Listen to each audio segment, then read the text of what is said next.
Ayun na sila Davao.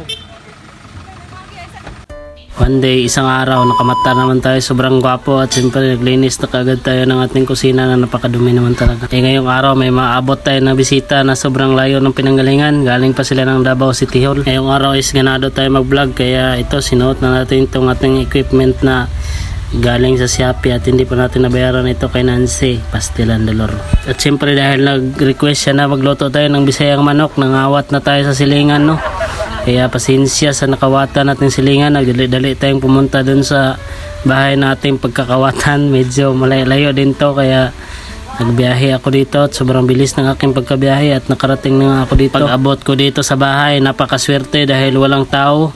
Nakita kong manok sulod sa kulungan, kaya medyo nahirapan ako dito sa kalisod maghuli ng manok kahit nasa kulungan na, kasi dako yung kulungan. Medyo naglaban-laban pa ang manok dito, pero wala siyang magagawa sa akin dahil professional magnanakaw tayo. Kahit saan tayo ilagay talaga, basta kawat-kawat birada, professional talaga tayo dito. Kaya yan, binuksan ko na yan at sniklo ko na yung manok at siyempre nakuha ko yung tiil niya. Siyempre hinawira na natin, medyo hindi tayo nagliso dito kasi plaster na yung butanganan ng ating kamera. Salamat talaga sa Shopee Budol, no? Kita yan naman na yung manok, napakarasa naman talaga ng kanyang sabaw nito mamaya. At meron pang piso noon, pero hindi na natin isasali yan. Masarap sana yan pababaw sa nilungagan. Kita nyo manok dito, medyo may pagkapula-pula yung kanyang hasang. Mamaya pula-pula din tong sabaw nito. Kita nyo naman, napakalami-lami talaga yan, maunod-unod pa. At pagkatapos nating mangawat ng manok, inuli ko sa balay at ito na nga yung manok. Yan, dito na sa sabuhan, nagpainit ng tubig dito at nangawat na rin tayo ng kapayas, no? Kasi wala naman talaga tayong tanim. Ayan, sa likod bahay, merong kapayas na taplin sa sapa. Inuyog-uyog ko lang ito at tira pa tsamba lang yung kuha natin dito. Medyo nag-ingat tayo, baka mahulugan tayo ng ligaw na kapayas.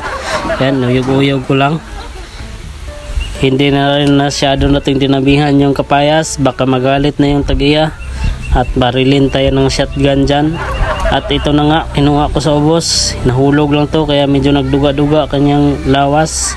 Yan, 2 piraso, hindi na natin inubos yan, no? Yan, pinalinisan na rin natin yung manok at siyempre naghanda tayo ng pangpamahaw dito. Meron pang natirang panit ng Jurassic, ay unod ng Jurassic pala ito. Medyo gahi-gahi din to, kaya hiniwa-hiwa ko na ng maliit dito at atin itong ipiprito pang pamahaw, birada ba. Pwede din to pang pulutan habang medyo nagulo na yung kusina dito kasi bagong katay lang ang manok. Yan, hiniwa ko na dito ng napakabilis kahit sobrang tagal kasi napakagahi naman talaga ng panit na yan, no? Parang 30 years old na ata itong baboy na to, kaya medyo gahi-gahi talaga siya. At siyempre pagkatapos natin hinugasan na natin to at nilagay natin sa kalaha. Yan, pinahumok-humok natin dito at ating tiningnan ang manok. Ito, kinuhaan na ng mga tinae niya at pinakuluan na natin yung panit ng Jurassic para medyo may pamahaw tayo dito at meron nakita tayong budbud.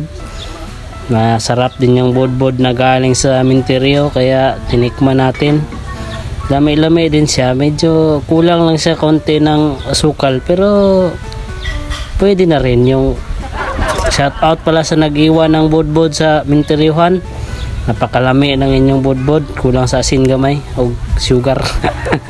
At nandito na nga yung manok, akin ang plaster, nilagay na sa kaldero, nilagyan na rin natin ng mga ricados kagaya ng tanglad at iba't ibang klase ng mga mananap. Tingnan nyo naman dito ang pagluto ko, medyo patsambal ang tirada dito. Wala na masyadong arte-arte to, kinaboy style na para makakain na yung bisita natin na malayo pa yung pinanggalingan. Mayor ata yun ng Davao. Medyo hindi na natin masyadong ginalingan kasi ganito naman talaga tayo magluto, inarme lang, no? Hindi na tayo masyadong nagpa arte-arte. Ayan, pagkatapos silunod ng tanglad, naghiwa na rin tayo ng sibuyas. Lagyan na rin natin ng konting bitsin at asin para hindi tayo magmukhang mga engkanto. Kahit mukhang engkanto yung nagluto dito, at least mayroong lasang asin at bitsin yung ating niluto. Medyo may pagkaparat to, guys, para hindi maubos yung kakain dito.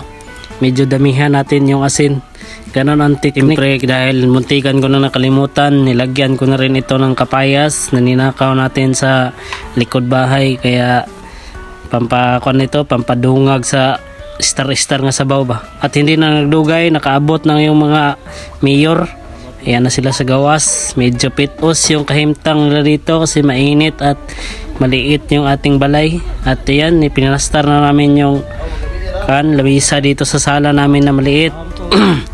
Yan na, pasensyahan na nila yung mga bahay namin. Medyo makalat talaga yung bahay pag puro lalaki yung tao. At ito yung pugi, nagpakita sa kamera at akala nila picture lang, pero alam nila na marami tayong ginagawang kalukuhan sa social media, kaya nag-video tayo dito. At shout out pala dito sa pumunta sa bahay namin. Medyo alanganin talaga, no? Ayan, yung mga agaws natin na galing pang Davao at iba't ibang lugar. Ayan na sila. Kain na sila ng luto natin na parat. At ito yung pamangkin ko, medyo nag-ano siya at kakain na rin kami diyan. Hindi ko na masyadong nabidyohan kasi na-overwhelm tayo sa ating mga bisita dito na napakapugi at napakaganda. Kagaya din ng ating tagawa ng video na to, Char.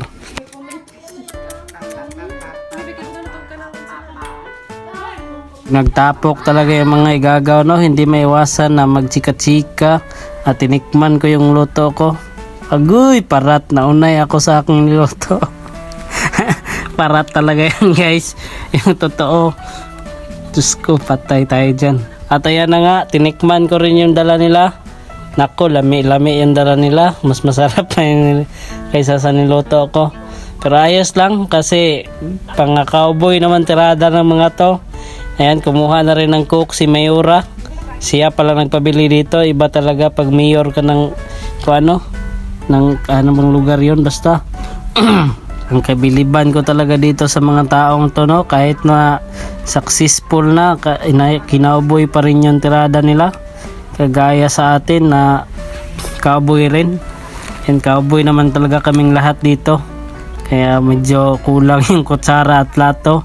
At anak ni Ate Janet andito, medyo nagkulit-kulit sa camera tong batang to. Pagbalik nito, kulitaw na to at may asawa na siguro to. Baka maunahan pa tayo dito, no?